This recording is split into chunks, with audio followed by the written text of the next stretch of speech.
Anthu aina azimvesesa funso limene mwandifunsawo anthu asiyanise pakati pa zinthu za ndale za chipani ndi za boma. Ineyo a president athu Dr. Lazarus Makathi Chakwera, there is no way ninga atukwane ninga nene zinthu zochisa manyazi for 3 reasons. Number 1, atulankani mukuziwa kuti amene ndi president ya dziko lino, he deserves respect. Number 2, ndi bwana anga aineyo, bwana wako sumpangira mwana. Number 3, malinga ndine chikhalidwe cha ineyo, iwaja ndi munthu ozozedwa because he is a reverend. Anthu ake a Mulungu ozozedwa, you don't just say whatever you want to say za iwo. Ndiye kwa ine kuyangana ulwani ndi president ya dziko la Malawi ayindule mwawo. 2, ndi bwana anga andule mwawo. 3, is a man of God. So I cannot say things zuwa tokosola, things zuwa nyoza umene ndi mwano. Koma people should understand kuna kuti ma issues amene ndikukamba ineyo have nothing to do with him as a person. It has to do with the machinery government. Tikupikisana pampando wa president. Ndiye munthu mayangana kuti nzanga waendesa bwanji dziko ndi machinery awa, ine ndingaendese bwanji ndi machinery anga. Nothing personal.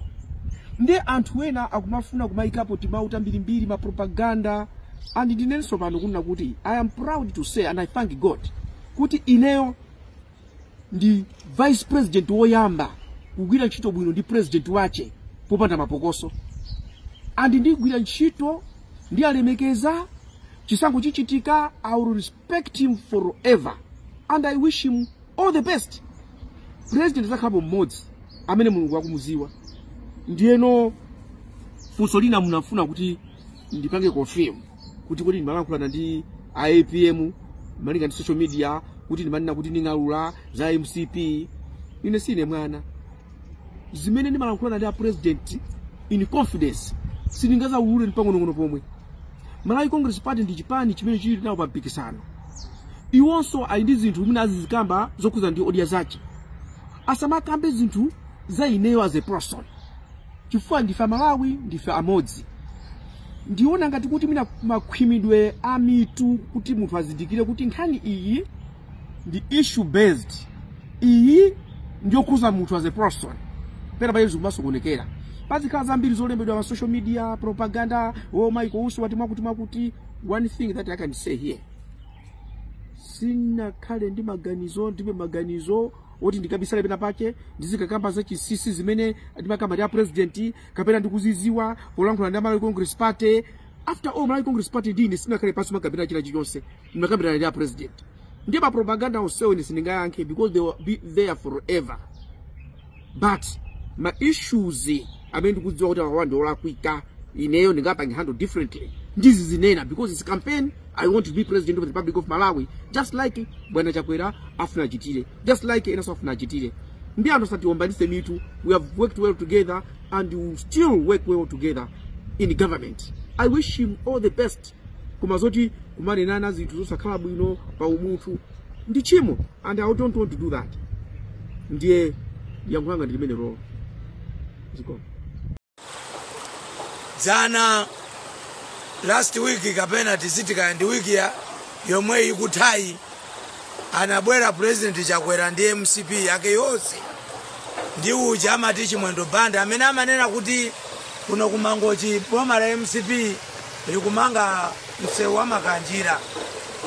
Apa ndili pano ndi pa Chimbende mbali magari moto akuthawa ku bridge uko, akuthawa ku bridge uko. Aonetseni bridge manager si kudutsika yi magari moto akulu akuthawa ndi awa magari moto awa. Magari moto ndi awa akuvutika mayendedwe kunoko kumangochi Makanjira amanati ayi maboma kumbuyo kwa repera kumanga msewu wa Makanjira. Anango katenga ndalama zija kwatenga afumu Makanjira MP uyo uyo amene sawina pa 16 September Benedicto Chamboyu ndi makansala kupita ku Saudi Arabia anabwera ndi 20 million US dollar. Yose sitikudziwa kuti inapita kuti. Mabridge ndi amene akulongolola ukowo. Mabridge amene akungolola kudutsako njinga za moto chabe. Anjamata akatolerako matabwa ndi kumatero. Ndiye pulizi alongo achimidyangu mmangochi muno. Achakwera atuweni kulobera ndawi jerewu. Kutioka 2020 mpaka lero. Achimwendo akusabe achitaka kuti kumangochi nsewu wamakanjira kulinganyidwa. Mwina niwerewu nsewu wakwe. Apena niwerewu wawo.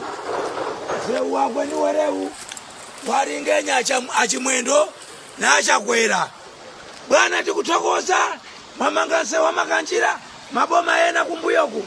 Ama Joyce Banda kapena DPP analepera kukonza. Kodi apa pali nsewu apa? Bridge ndiyo mwamba umo.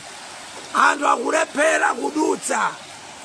Zimenezi mpaka kumakanjira wa zikuchitika. Ndabwera ine kuzakuikirani umboni kuti pa 16 September tili ndi anthu anzeru. Pali Peter Mutharika ali ndi running mate wake Mai Jeni Hansa. Pali Mai Joyce Banda ali ndi running mate wawo Akhumbo Kachali. Zimenezi zikupaseni pikicha kunena kuti Chakwera ndi khuruku ndi boma lake la MCP ndi makhuruku okaoka. Muone mmene anthu akuvutikira uku. Mwaonese anthu akuvutika. Ndiye pa 16 September kumakachonga pali Chakwera zoona zitipangira ubwino. Anthu akuvutika awa maendedwe awa. Uno anthu achiyawo inu a MCP inu achakwera mwatitenga kupusa habari anthu akuvutika. Chonchi nsewu wamakanjira ndikumakayima pa podium kumanena iwe Chimwendo Banda kuti nsewu kumakidwa. Anthu awa akuvutika. Malo angozi ine Rayton Mangochi kuchoka pano pa Chimbende Amarawi Kafoteni mwanzeru. Boma lonama, boma lolepera, akulepera even mafuta kuti apezeke momveka. Pa 16 September Kafoteni mosapusa. Chakwera ndi khuruku, MCP yose ndi makhuruku, Chimwendo Banda ndi khuruku, abodza. That's why mukuona zikware akakuti ayanke mafuso kwatolangani. Lero ndi vice wawo akusempana.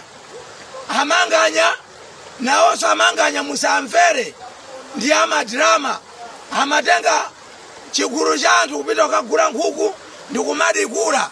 Inu kuno kumwera osavotera manganya, osavoteraso aja.